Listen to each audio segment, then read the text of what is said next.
Assalamualaikum warahmatullahi wabarakatuh.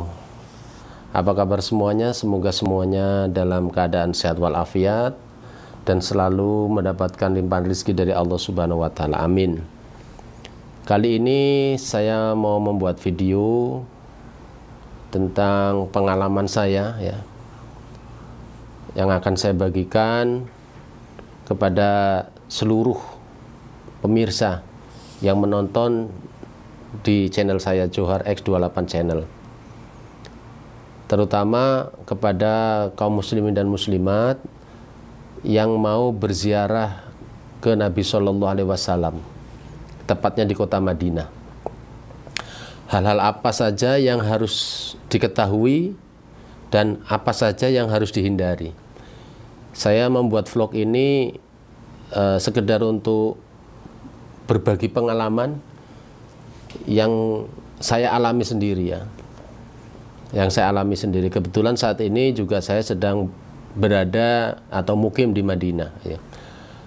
Hal-hal yang patut perlu diketahui ya oleh calon jamaah yang mau berziarah ke Masjid Nabawi, khususnya ke Nabi Shallallahu Alaihi Wasallam. Ini sebelum corona dan setelah corona ada beberapa perbedaan yang mungkin harus kita ketahui. Yang pertama, ya, ketika nanti sudah sampai ke kota Madinah, ya,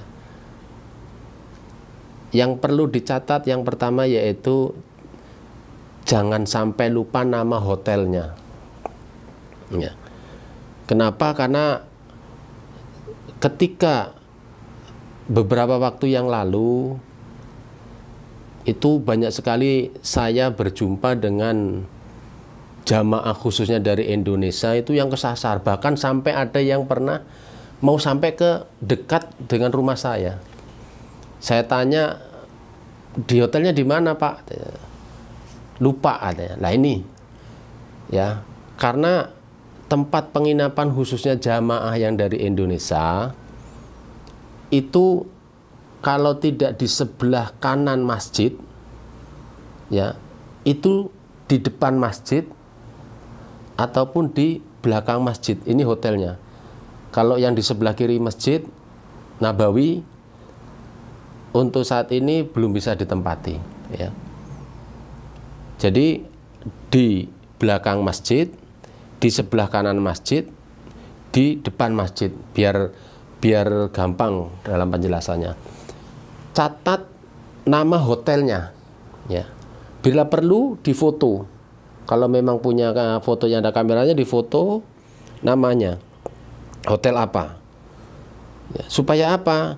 Supaya ketika kita kesasar tanya sama orang, dikasih tahu, ini hotel saya, yang pertama. Yang kedua, hotel yang ditempati itu nanti dekat dengan pintu masuk, pintu gerbang masjid ya. Nah sekarang pintu gerbang masjid itu nomornya sudah diganti semuanya ya. Seperti sekarang ini yang sekarang ini. Oke, kalau dulu itu dari ada pintu 3, pintu 4, sampai pintu 21, pintu 25, sampai pintu 40. Artinya cuma 2 nomor. Kalau sekarang 3 nomor. Ya, 3 nomor seperti yang tadi saya sebutkan. Ya. Nah, hotel yang ditempati itu biasanya lurus dengan pintu gerbang masuk masjid. Jadi buat calon jamaah peziarah ke Nabi Shallallahu Alaihi Wasallam, ingat-ingat yang perlu diingat ketika mau masuk ke Masjid Nabawi, kita melihat pintu gerbang itu dilihat nomor berapa. Bila perlu difoto ataupun dicatat. Nah itu ya, karena ketika sebelum corona saya ketemu salah satu jamaah dari Indonesia. Saya dipanggil oleh surtoh yaitu polisi. Saya mendekati, bilang, "Inta Indonesia?" "Naam, ana Indonesia." Dia bilang, "Mungkin inta sawi musa'adah huwa." Akhirnya katanya mungkin saya bisa nolong. Akhirnya saya tanya, kebetulan ibu-ibu. Ini yang sering terjadi, orang-orang yang sudah usianya di atas rata-rata. Saya tanya, "Ibu, hotelnya apa?" Lupa, nggak tahu. Nama guide-nya siapa, nggak tahu. Nomor HP-nya bisa dihubungi, nggak tahu. Jadi saya bingung. Hampir mungkin 1 jam saya muter-muter. Tapi alhamdulillah ketemu juga. Alhamdulillah bisa ketemu. Ya, atas izin Allah Subhanahu wa Ta'ala. Ini artinya ketika nanti kita mau ziarah ke Nabawi, ya, kita mau masuk ke lokasi Masjid Nabawi, jangan sampai lupa yang pertama tadi, catatlah atau bila perlu diambil fotonya hotel yang kita tinggali. Itu semua hotel ada namanya. Yang kedua, harus diingat dari pintu nomor berapa kita masuk ke Masjid Nabawi itu. Ya, mungkin dari nomor 313, mungkin dari nomor 316, ya, itu harus diingat-ingat, ya. Karena sekarang semuanya sudah nomornya ganti semua. Itu ya yang harus kita ingat. Dan juga jangan takut untuk bertanya, ya. Identitas harus tetap dibawa, ya. Terus yang selanjutnya, apabila kita mau keluar dari hotel, biasanya kan ada yang mau jalan-jalan, mau belanja, ya, usahakan jangan sendirian. Kenapa? Ya itu tadi, takutnya kalau kita kesasar, ya. Kalau kita kesasar, kita minimal kalau ada yang teman diajak bicara kan masih mending. Kalau mau belanja, carilah orang yang sudah tahu lokasinya, mungkin sama guide-nya, ya. Kenapa? Karena kalau di sini, di Saudi, kalau ada jamaah Indonesia, itu jamaah Indonesia terkenal loyal, ya. Jamaah Indonesia itu terkenal loyal keuangannya. Artinya nggak eman-eman lah, berapapun dibeli gitu. Yang tadinya mungkin harganya kalau saya yang beli bisa 10 real, kalau yang orang baru mungkin beli 50 real gitu, ya. Itu. Jadi ajaklah orang yang sudah tahu. Terus harus bisa menawar gitu, pintar-pintar menawar. Karena sesungguhnya orang sini itu kalau sama orang Indonesia memang baik-baik. Ya, jamaah ataupun orang Indonesia itu terkenal baik, dan rata-rata memang mereka suka sekali dengan orang-orang Indonesia. Kenapa? Yang pertama, orang Indonesia itu loyal, orangnya tuh apa ya, sumeh, ramah gitu. Itu mereka bilang sendiri sama saya, gitu ya. Nah terus hal-hal yang perlu kita jaga selama kita di Madinah, ya, kita ziarah ke makam Nabi, yang harus kita jaga adalah sopan santun yang jelas, tata krama, adab, ya. Karena kita orang Timur, orang Indonesia, kita jangan sampai yang namanya kita sudah di tanah Saudi, kita melupakan Indonesia. Kenapa? Indonesia itu penuh dengan ramah tamah, orangnya ramah-ramah, sopan-sopan, itu ya. Jadi kalau kita, ini yang saya melihat sendiri, ya, ketika sudah masuk ke Masjid Nabawi itu terutama yang ibu-ibu itu kalau bicara itu keras, ya, ketawanya terbahak-bahak. Karena di sini saya belum pernah menjumpai wanita tertawa terbahak-bahak kecuali orang Indonesia.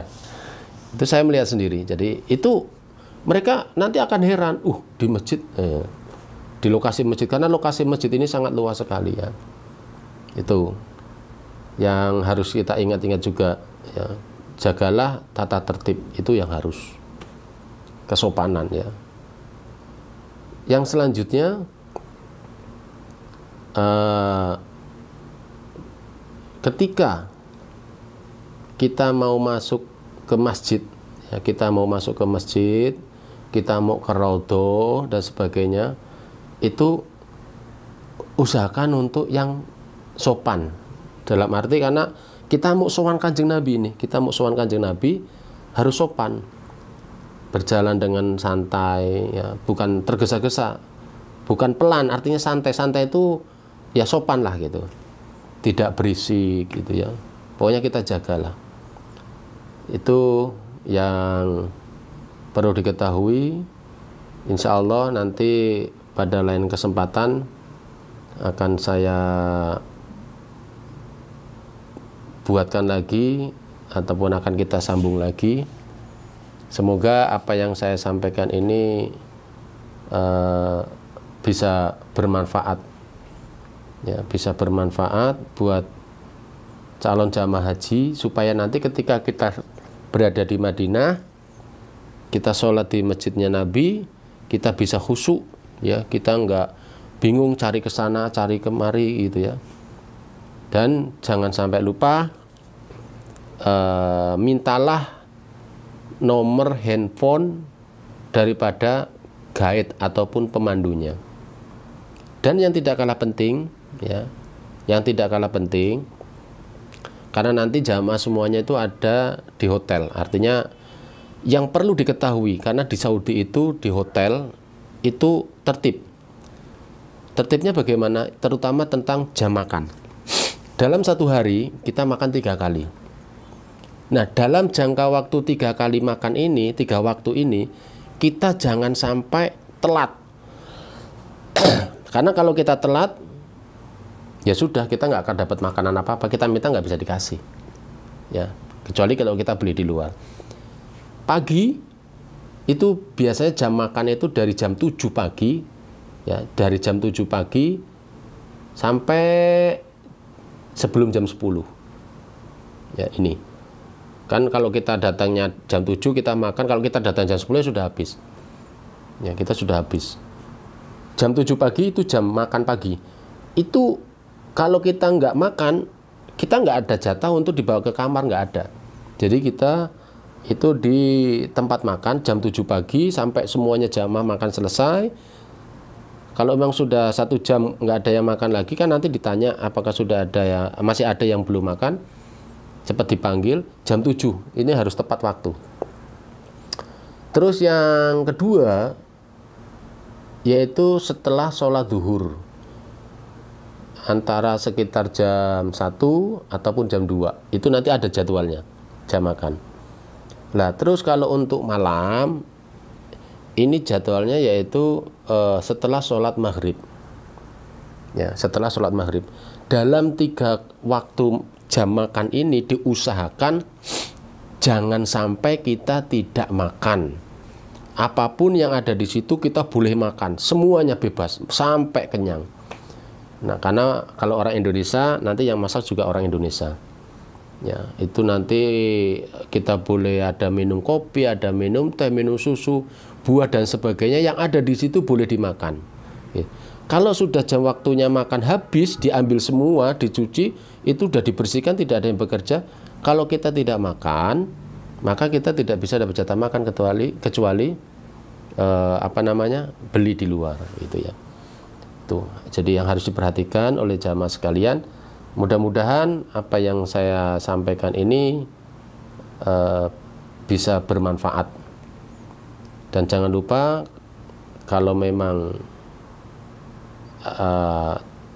video saya ini bermanfaat, silahkan ditekan tombol like-nya, jangan lupa di share, jangan lupa di subscribe, ya, supaya apa? Supaya saya bisa berbagi pengalaman kepada sahabat-sahabat semua, supaya saya juga lebih bersemangat dan supaya channel saya bisa berkembang. Oke, sampai ketemu di lain kesempatan. Mudah-mudahan bisa cepat ziarah ke Mekah Madinah. Insya Allah ketemu dalam lain waktu dalam keadaan yang lebih baik lagi.